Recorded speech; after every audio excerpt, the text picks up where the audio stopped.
Parece que el negocio es matar, el negocio es hacer guerra. Habiendo tantas cosas más importantes.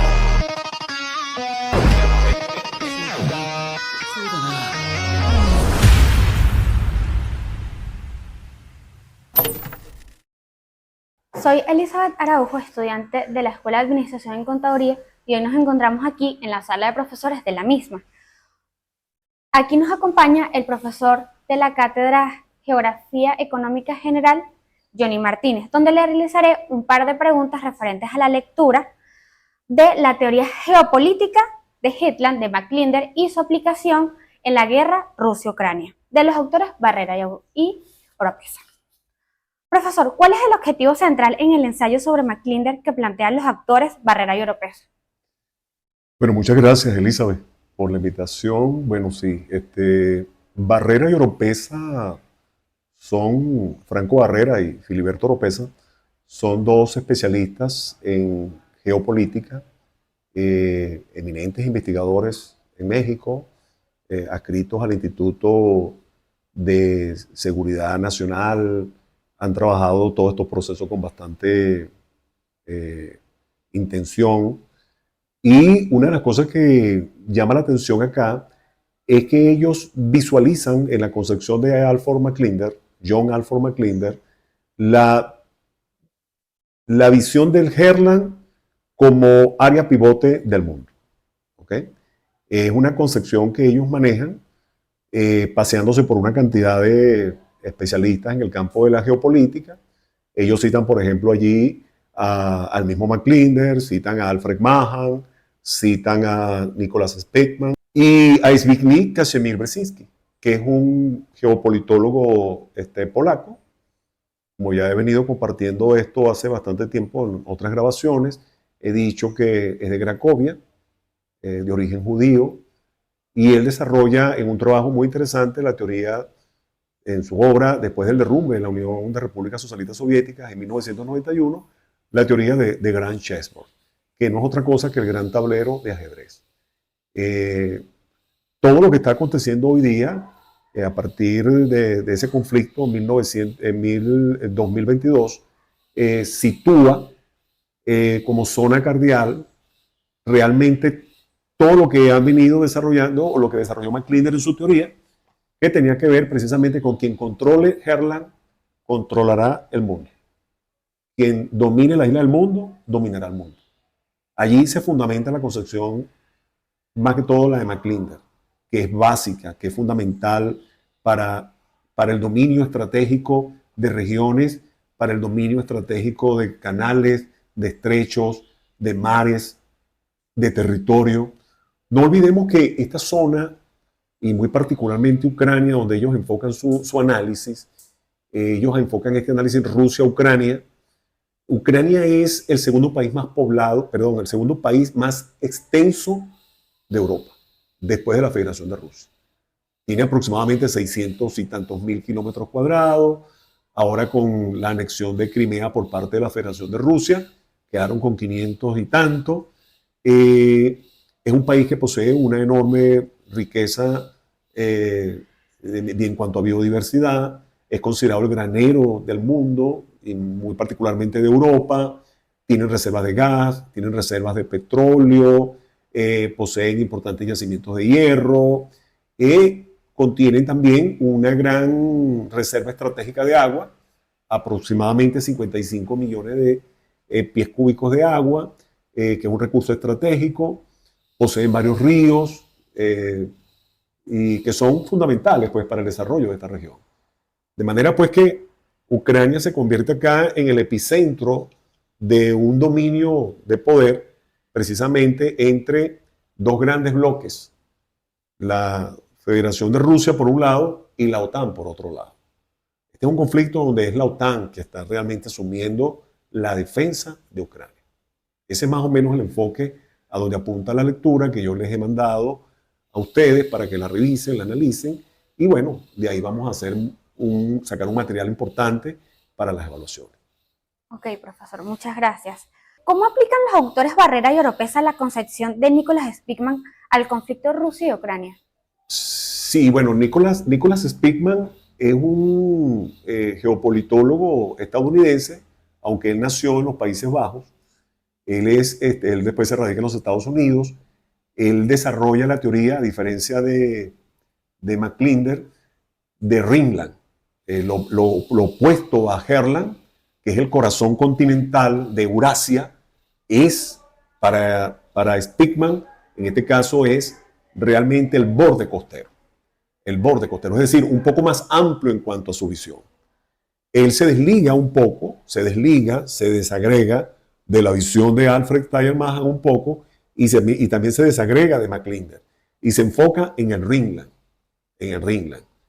Fue periodista, estudioso de todos estos procesos de la geopolítica, que ha hecho aportes sumamente importantes y que hoy día se estudian en diversas casas de estudio en el mundo, sobre todo la gente que se orienta hacia el campo de la geopolítica. No olvidemos un detalle muy importante. La geopolítica está estrechamente vinculada con la geoeconomía. Son dos conceptos inseparables. Son dos disciplinas que trabajan de manera articulada. No podemos confundir la política partidista, que es otra cosa, con la política como jefatura de los estados, de los gobiernos que llevan adelante política para dominar territorios como estrategias militares y para el control de ciertas áreas en cuanto a recursos energéticos o mineros. ¿Ok? ¿Acaso fue un triunfo de Brzezinski el derrumbe de la URSS? Sí, es posible porque Brzezinski fue asesor, fíjate, Elizabeth, Brzezinski fue asesor de Lyndon B. Johnson y también de Jimmy Carter. Fue asesor de seguridad. Y fue un brillante analista, un gran estratega, sin lugar a duda, aunque sea para los poderosos, ¿no? Pero bueno, ese era su trabajo, fue asesor, desarrolló unas teorías muy interesantes y él se enfoca en su trabajo siempre enfocado en preservar la primacía de los Estados Unidos como potencia hemisférica. Allí se centra básicamente su gran labor, su gran enfoque es ese, preservar la primacía de los Estados Unidos en el mundo. Ese es Brzezinski. The Grand Chessboard. The Grand Chessboard es el gran tablero de ajedrez. El gran tablero de ajedrez. Cómo deben moverse los países en las regiones, cómo deben los países en Eurasia, cómo se deben mover los países en el África, cómo debe ser la relación con América. Y una de las cosas que él mayormente se enfoca es en, una vez desmembrada la Unión de Repúblicas Socialistas Soviéticas con la perestroika, que es el revisionismo que hace Gorbachev y el derrumbe del bloque soviético, es ver cómo queda esa desagregación y cómo se van dando esas relaciones de poder en cuanto a estrategias también. ¿Ok? Por esa razón, después del triunfo del bloque occidental, en este caso de los Estados Unidos, Rusia y el Reino Unido por parte durante la Segunda Guerra Mundial, estamos hablando de Roosevelt, Churchill y Stalin, que se erigen, una vez que empiezan a darse las contradicciones entre esos dos grandes bloques, el bloque capitalista y el bloque comunista, surge el Pacto de Varsovia y surge la OTAN. ¿Ok? Y dentro del Pacto de Varsovia se van a agregar un grupo de países muy importantes, ¿ok? Que van a configurar parte de ese poderoso bloque. Entre ellos estaba, por ejemplo, la República Checa, ¿ok? Una de las Alemanias. Estaba estaba Polonia. Por eso se llama Pacto de Varsovia, un grupo de países amigos, solidarios, con el proyecto de la Unión de Repúblicas Socialistas Soviéticas.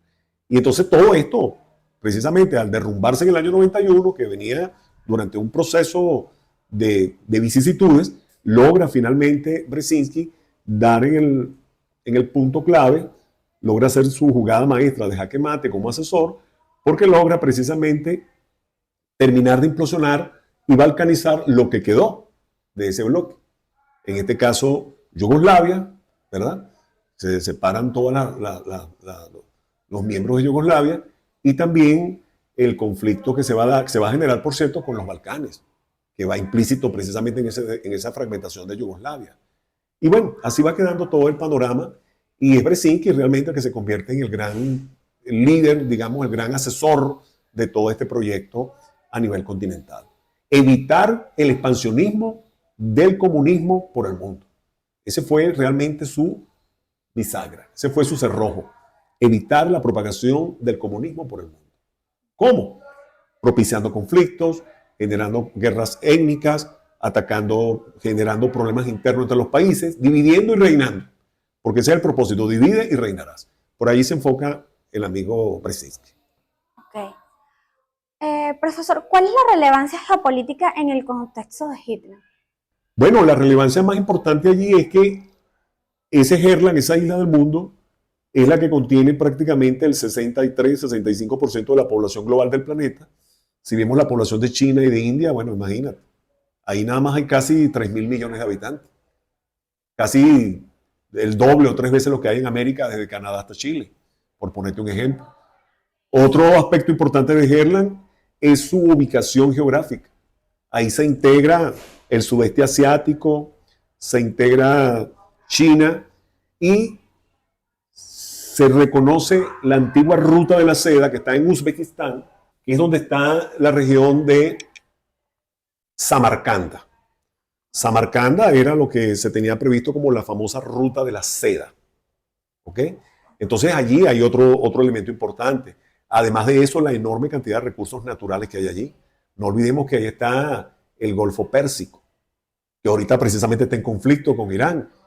¿Ok? Ese es un aspecto importante. Ahí está el Golfo Pérsico. ¿Ok? Donde interactúan toda la producción de petróleo, producciones de gas, están los países árabes.